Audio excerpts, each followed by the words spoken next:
Mulher sequestra mais de 30 crianças para a prática de magia negra. Domingos Montagnier deixou carta de despedida antes de morrer. Inseto originado na Índia e Etiópia transmite vírus mortal para os humanos que o tocam. Populares revoltados lincham mulher que matou criança em máquina de lavar roupa. Homem fica com sequela permanente após ingestão de Coca-Cola com pedaços de rato. McDonald's deixa de vender hambúrguer de carne de cachorro após a denúncia de um chefe famoso. E você, compartilharia essas informações? Como você se sente sabendo que tudo isso é falso? Com a rápida disseminação da internet, pessoas são acusadas, agredidas e até mortas por conta da divulgação de notícias falsas. A foto dela tá no Face, o retrato falado dela também tá, e ela confessou com a boca dela que era ela mesma. Você tem o hábito de compartilhar notícias nas redes sociais? Compartilho muito, mas sempre aquilo que é de interesse social. E eu busco ver não só em um site, procuro em outros sites também, para poder eu ter uma informação mais consistente, mais garantida da veracidade. Principalmente as do Facebook, porque a gente vê só a retranca lá da matéria com alguma descrição breve e a gente acaba não abrindo. Eu faço isso, eu compartilho. Aí depois a gente abre com o tempo e vê que às vezes está errada, né? Então você já compartilhou notícias falsas? Já. Olha, não compartilho. Não compartilho porque eu acho desnecessário. Eu acho que a pessoa que é interessada mesmo na notícia vai no site, não vai ficar vendo notícias compartilhadas no Facebook, né? Mas você vê muitas notícias falsas nas mídias sociais? Olha, já vi algumas que as pessoas, por vamos dizer assim, uma emoção ou uma coisa assim que parte de espontaneidade, eles não conferem se realmente é verdade, se realmente aconteceu aquilo que está ali compartilhado. Por isso que eu não compartilho notícias que eu não sei se é verdade. Sim, eu compartilho mais no Twitter, porque é uma forma mais rápida de fácil interação das pessoas. Mas antes de postar, muitas das vezes eu checo. Só quando assim você vê que não tem muito tempo para estar mexendo, aí você vai e publica sem ver, mas aí você vê que é de uma fonte confiável, por exemplo, do G1, do Estadão, não qualquer fonte que você pega e vai publicando. Compartilho, gosto de compartilhar. E você tem a preocupação de checar essa notícia, se ela é verdadeira antes de publicar? Você pesquisa em outras fontes? Eu gosto de conferir se a notícia é verdadeira para poder compartilhar. Olha, eu olho se ela é realmente verdadeira de um site confiável, mas a gente tem mania de compartilhar e não conferir muito. Uma vez eu compartilhei uma notícia que era falsa e ainda fiz todo mundo da redação produzir uma matéria sobre isso. E depois de apurar a gente viu que não que era falsa, mas a linha que nós nos embasamos estava errada. Aí depois disso eu fiquei mais atenta e eu evito compartilhar esses tipos de matérias. Eu uso muito a internet no meu dia a dia e procuro sempre nas notícias que eu vejo, nas informações que eu vejo, conferir se aquela fonte é oficial, se é uma fonte que eu vou ter segurança se divulgar ou compartilhar. Porque sempre que a gente compartilha, a gente também é um responsável por essa informação.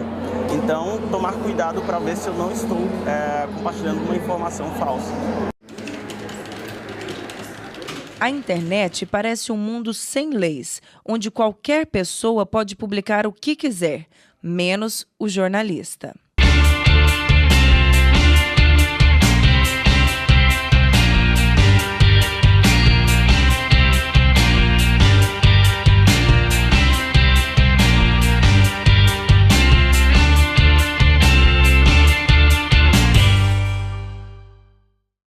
Acho que a verdade tem que ser sempre prioridade no jornalismo, né? Eu acho que a veracidade, a segurança naquilo que você publica tem que ser primordial. Porque ainda mais quando a gente fala de um veículo de internet que tem uma audiência muito grande e essa abrangência, ela é muito rápida. Então, se você comete um erro, esse erro ele é propagado dimensões incalculáveis. Então a gente tem que ter muita responsabilidade com o teor da publicação. Não dá para matar uma pessoa e depois ressuscitar, né? Não dá para condenar alguém que sequer foi indiciado. Então a gente tem que tomar muito cuidado com aquilo que a gente publica. O meu trabalho, a minha meta, o que eu passo para os meus repórteres é a apuração. Sem apurar, sem a nossa apuração, não vai pro ar. Talvez vamos demorar a dar, vamos, mas na hora que formos dar, vamos dar com a nossa informação, vamos dar com a nossa apuração, talvez vamos dar até um outro ponto de vista, mas nós não podemos perder essa essência do jornalismo, que é a credibilidade, que é a informação, que isso é o que traz essa nossa audiência, essa procura dos leitores para nós, porque eles sabem que no popular eles vão encontrar uma notícia apurada, uma notícia de credibilidade e que eles podem confiar. Então, se eu puder aliar a isso a velocidade, a boa apuração e ser o primeiro a publicar, palmas para minha equipe. Se não, porra, foda, paciência, mas então vamos dar o mais correto possível e vamos talvez explorar um outro ponto de vista. Quem publica primeiro no ambiente digital tem essa questão de ranqueamento, consegue ser o primeiro em buscas e consegue ser disseminado. Mas também, se você, quando publica, as pessoas vão acessando, vão curtindo, vão comentando, você também é bem ranqueado. E eu prefiro estar sempre bem ranqueado por essa questão da qualidade, na apuração, na avaliação do leitor, do que simplesmente subir primeiro e depois ter que colocar uma errata. Então, para mim, a informação, a apuração realmente vem em primeiro lugar. E eu acho que hoje os próprios leitores estão mais exigentes, assim. Conforme né, essa quantidade de notícias falsas são disseminadas, eles estão procurando veículos confiáveis para buscar notícias. Vou dar um exemplo claro recente agora, da rebelião aqui na Aldenir Guimarães, e soltaram vários grupos de WhatsApp, vários áudios em grupos de WhatsApp falando que toque de recolher e vamos todo mundo dormir cedo e se trancar em casa porque eles vão tocar o terror. Procede? Os áudios procedem, eles saíram, a maioria deles saíram realmente de dentro da Aldenir Guimarães, isso a polícia não negou. Porém, eles misturaram áudios com outros antigos que depois você foi ver lá atrás. Não, pera, esse toque de recolher que eles estão falando é da rixa de fulano com fulano em tal lugar. Então, para isso, o jornalista teve que ficar mais esperto e para o jornalista não basta noticiar o que está rolando. Porque o que está rolando, todo mundo já compartilhou, então ele precisa de mais. Então, o leitor quer mais. Se ele lê o jornal A Redação, por exemplo, ele vai querer uma notícia a mais do que já está circulando em grupos, ou que ele leu na internet.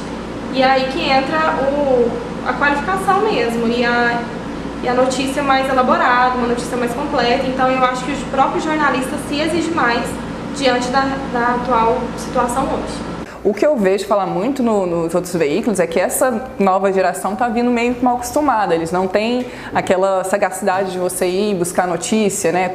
Porque o jornalista mesmo ele não desiste nunca, né? Você tenta todos os meios, né? E parece que essa geração, até por receber tudo pronto, né? Você tem ali os grupos de WhatsApp, tudo chega para você de uma maneira bem picadinha, né? Bem só para você pegar e fazer.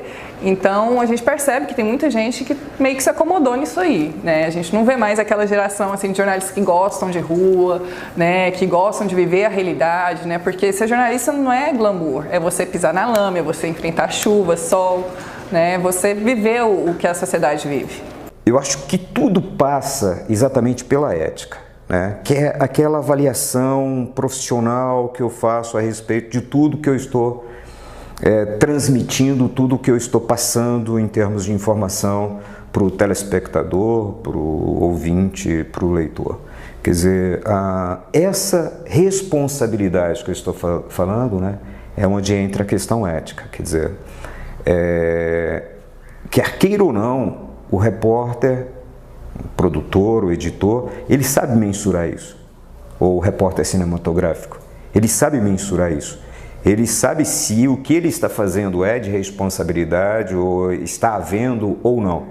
Então, principalmente quando você está lidando com informações imediatas como essas que nós falamos aqui, sobre imagens, quer dizer, o uso indevido ou o uso devido de uma imagem, quer dizer, tudo isso a gente precisa saber o que a gente está fazendo. E aí onde entra o caráter ético.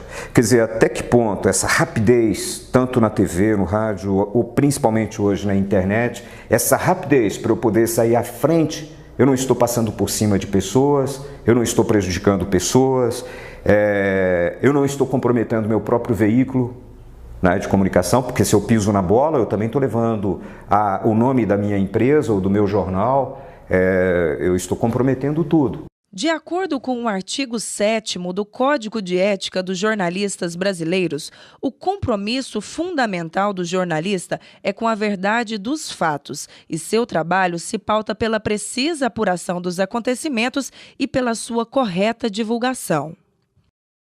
A apuração é o ponto de partida na busca da verdade dos acontecimentos que são noticiados pela mídia. O trabalho do profissional se modificou muito durante os anos. A profissão sofreu várias mutações com a evolução da tecnologia e das formas de fazer jornalismo. Eu comecei num período em que nem se falava em computador e muito menos em internet ou celular.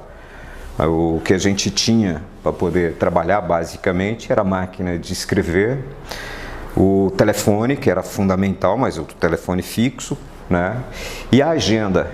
A agenda para o jornalista, digamos, era essencial, né? O contato que eu tinha para fazer a apuração, a minha fonte, ela dependia exatamente dessa agenda. Se eu tivesse uma boa agenda, com certeza isso iria interferir no meu trabalho enquanto jornalista. Então, assim, eu vivi dentro do jornalismo exatamente esse processo de transição, né? Da máquina de escrever para o computador,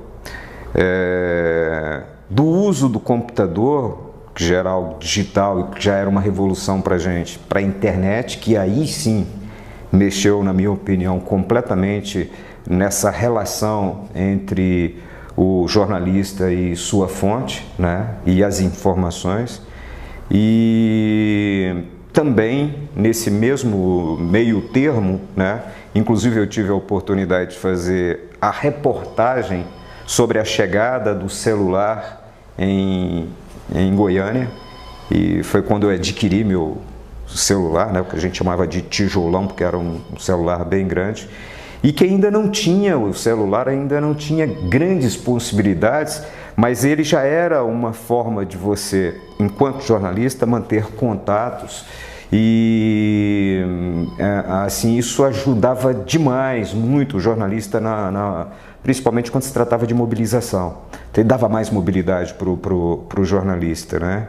E depois, mais na frente, você passa a acrescentar ao celular aquilo que o computador também havia ganhado quando se trata de internet ou as redes sociais. Quer dizer, hoje é revolucionário. É um admirável mundo novo, né? Porque, na verdade, até hoje a gente está descobrindo o veículo, estudando e aprimorando a melhor forma de trabalhar com o jornalismo na internet, porque a internet ela não mudou só a forma de se fazer jornalismo, ela mudou a forma como as pessoas se relacionam. Então, no começo, a gente ficava muito preocupado com as questões técnicas, que era um fator limitador. Então, não era prático se fazer jornalismo na internet, porque nós jornalistas não tínhamos a formação técnica e de repente apareceu um veículo novo que a gente tinha que fazer tudo. E também ensinar as pessoas da área de programação como pensar em nós jornalistas como usuário. Eu acho que o grande desafio no começo era a parte técnica mesmo. Era esse domínio mínimo que a gente precisava ter e também conhecer a linguagem, né, de design, de programação, para que a gente conseguisse pelo menos se comunicar, ou como nós jornalistas, pelo menos dizer o que a gente precisava para poder melhorar esse processo. É como uma moeda, tem os dois lados. Ao mesmo tempo que é benéfico, existe também aquela questão que é um dogma do jornalismo, que é sempre aquele dar primeiro, de dar notícia primeiro. Só que isso envolve especificidades propriamente jornalísticas, assim. Você tem que apurar, você tem que ouvir os dois lados, você tem que ter o feeling, saber realmente. Vou dar um exemplo aqui. Nós recebemos aqui dezenas e centenas de mensagens no WhatsApp. Várias que chegam informações para nós, elas nem cabem ser apuradas, porque a gente já observa, já analisa assim, não, isso aqui não é bem assim, isso aqui não é notícia. Ou seja, quando vale, a gente não só se pega por esse meio.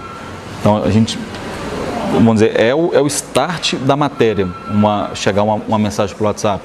Mas depois disso nós temos que ligar, nós temos que apurar, temos que ouvir o outro lado. É um conceito básico que vem desde os primórdios do jornalismo, que é passado nas faculdades, mas que infelizmente no dia a dia tem muitos profissionais que passam por cima disso simplesmente no interesse de cliques, de acesso, de audiência, e que esquece o básico do jornalismo, a essência do jornalismo, que é a informação, que é a credibilidade, que é a confiança da sua informação para quem está consumindo esse produto, para quem está consumindo, para quem está lendo. Somos pautados hoje, na grande maioria, graças à internet.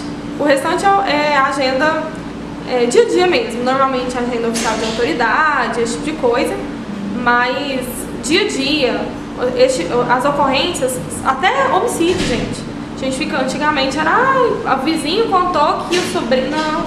Hoje tem um homicídio no Jardim Guanabara e a gente aqui no setor sul fica sabendo 1 minuto depois que a vítima terminou de agonizar. Hoje a apuração é cercada de meios digitais. O jornalista consegue até mesmo fazer uma reportagem inteira sem sair da redação. A internet e os recursos tecnológicos facilitaram a vida do profissional, mas essa facilidade pode interferir na qualidade da notícia. O jornalista ele precisa estar na rua, você entendeu? Uma apuração que você faz numa mesa de escritório é muito diferente da apuração que você está na rua. No escritório você não tem acesso às pessoas diretamente, você não está vendo realmente o que aconteceu, né? Você não sabe, por exemplo, se é um crime, você não viu a cena do crime, você não viu ali as pessoas envolvidas, você não conversou com testemunhas, enfim. É muito difícil, assim.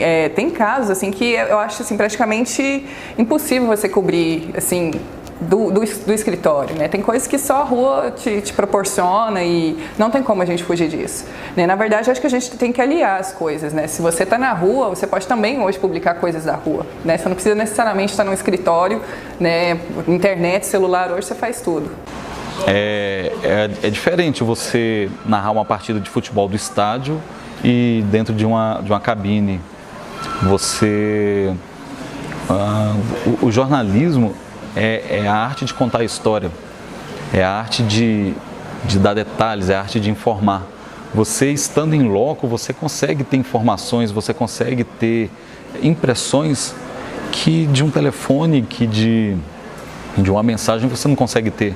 E isso realmente também vai de profissional para profissional. Vamos dizer assim, é um jargão também que é falado muito durante a faculdade, que foi um caso de um repórter que ele foi para entrevista fala assim, um repórter só para fazer entrevista com o prefeito, mas o prefeito não pôde dar entrevista porque caiu um avião na cidade e o prefeito foi lá prestar as condolências, acompanhar o socorro. O repórter foi para a redação e voltou e falou com o chefe dele, não rolou entrevista com o prefeito porque o avião caiu. Por que ele não foi lá cobrir a queda do avião? É a mesma coisa. Vários profissionais, talvez se ele for em loco também, ele não vai ter essa sensibilidade. Isso vai de cada profissional, vai de cada pessoa, vai de cada percepção. Mas, na minha opinião, sim. Ir em loco é mais que complementar, é dar um outro ponto de vista, tá, da matéria. E é como assim, acho que quem realmente consome jornalismo, quem lê, gosta dos textos de determinado jornalista, porque sabe, assim, ele consegue retratar aquilo. É como você lê um bom livro, você se sente dentro daquele ambiente. É a mesma coisa uma matéria, você consegue compreender o fato, você consegue entender o fato e sentir o que aconteceu naquele momento narrado. Olha, eu venho de uma geração que o trabalho direto, né, a participação, principalmente do repórter, da figura do repórter no local da informação, no local onde o fato está acontecendo, é fundamental. Por vários motivos, entre eles o próprio registro, o próprio contato que você tem com o personagem da matéria, com os fatos, né, com o próprio ambiente. Isso vai interferir muito na forma narrativa, quer dizer, eu tenho muito mais condições de narrar o fato, de mostrar e de apresentar ele para o meu telespectador, ou no caso, próprio ouvinte, ou para o leitor, mais exatidão. E eu, enquanto jornalista, numa situação como essa, eu sou um testemunho do fato, porque eu estou lá. Agora, quando eu fico aqui no bem bom da minha redação e transmito apenas aquelas informações que chegaram por meio de um celular ou mesmo de dos veículos de uma rede social, o que vai acontecer? Eu vou ser um mero transmissor de informações. Eu acho que eu perco aí aquele caráter investigativo que é imprescindível no trabalho de jornalista. Normalmente, mas aí é que entra o profissional, o jornalista, assim.